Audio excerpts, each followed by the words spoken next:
Mswahili akasema siku ya kifo cha nyani ikifika, basi na miti yote uteleza. Yote 9-10. Hili ni rejeleo mzuri la jinsi uwanja wa kisiasa unavyojiragaza hapa nchini. Nitafanya lolote lile, nitakulibikizia sifa tele, hata pesa taslimu nitakupa kama hongo, ili mradi utimize ninayotaka.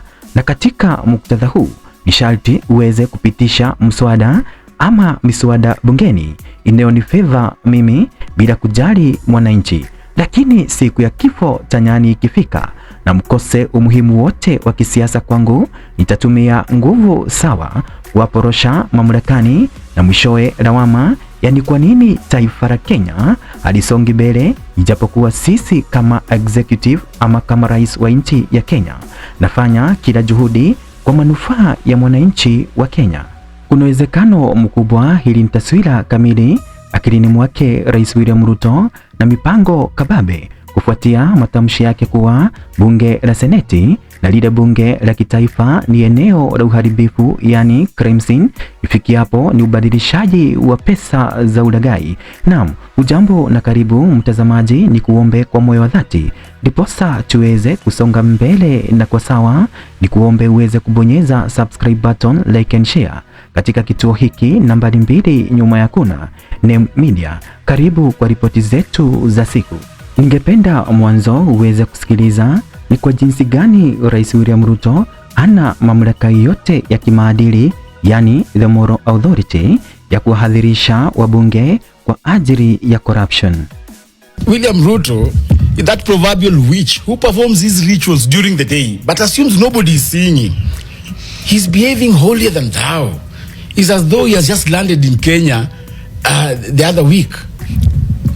And he has no moral authority to lecture anybody on matters corruption. Why?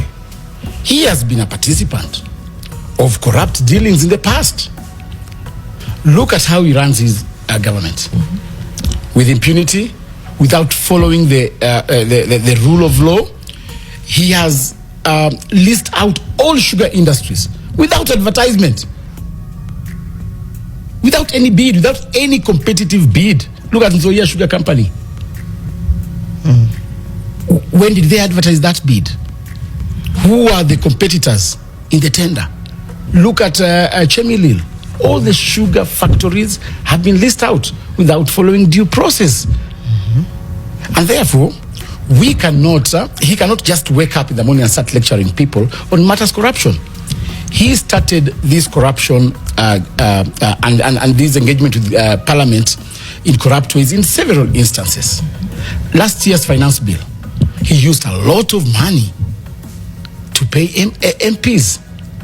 The impeachment of Gachagua and so many other businesses transacted in Parliament, and therefore he does not have any moral authority. How do you know all this, Malala? I know.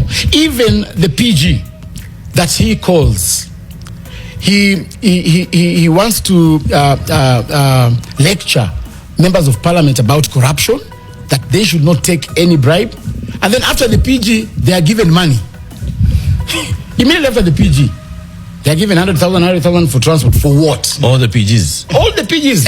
All the PGs. I've personally attended PGs.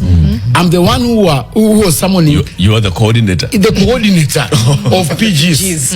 And the money was being given to Kimani Ichung'wah in bags to go and give MPs. For what? What is that? I don't know. Transport reimbursement. You know, depending with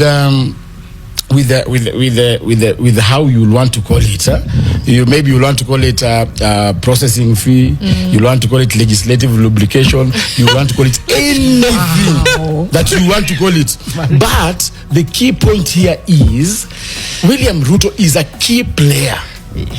So what's the problem? What do you think has happened? The problem is Kenya is not serious when it comes to a fight against corruption, because we've seen William Ruto and his administration entertain the very people who indulge in corrupt activities.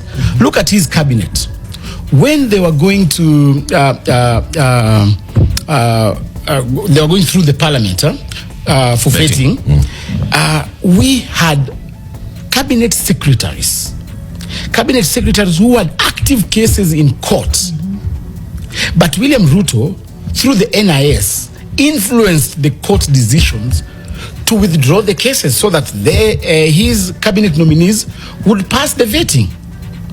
In his cabinet, we have people who have been mentioned in different reports adopted by Parliament as drug barons. William Ruto sits with 2 drug barons in his cabinet.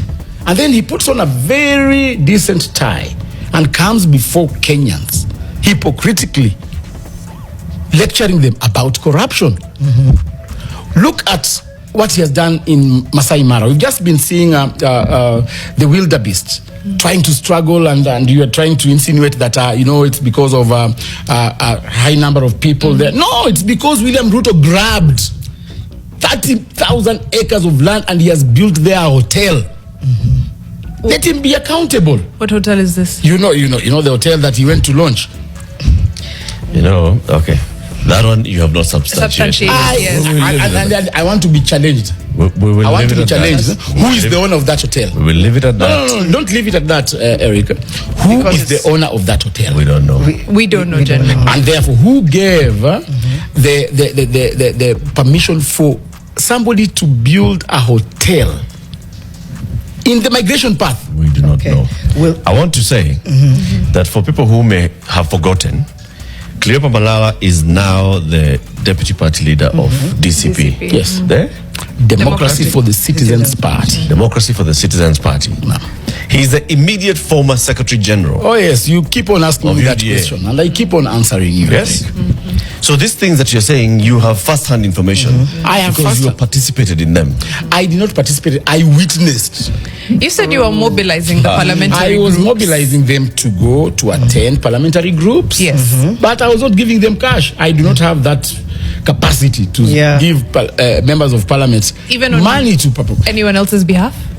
Currently, the same members of parliament, when they go to these empowerment programs, they know very well that the money being dished out is not money that has been budgeted for, is not money that has been allocated, is not money that is being dished out in the correct form of disbursement of government money. They know it's corruption money. They line up. William Ruto sends Kindiki with 3 million. They give each member 300,000 shillings. Behind the tent, you are given 300,000 shillings, but they remove 100. They donate 100 and remain with 200,000 shillings. That is corruption. And therefore, this corruption ecosystem, is a syndicate. And the person at the top of the syndicate is William Samoei Ruto, and deputized by Raila Odinga, who now has a full loaf of bread in his mouth, and therefore he cannot speak. But the people who can oversight it haven't. I don't know that there's anything wrong in him saying this house has stolen a lot of money. There's nothing wrong. People are reacting and getting upset because it's you are hitting the messenger. But it's it's hard to get frustrated and angry when really they're all guilty. No, I think the parliament saga is a deal that went wrong. William Ruto, I think he's fighting his own ghosts with some known leaders. Because let me ask you, no individual can carry 150 million shillings take to an ordinary member of parliament.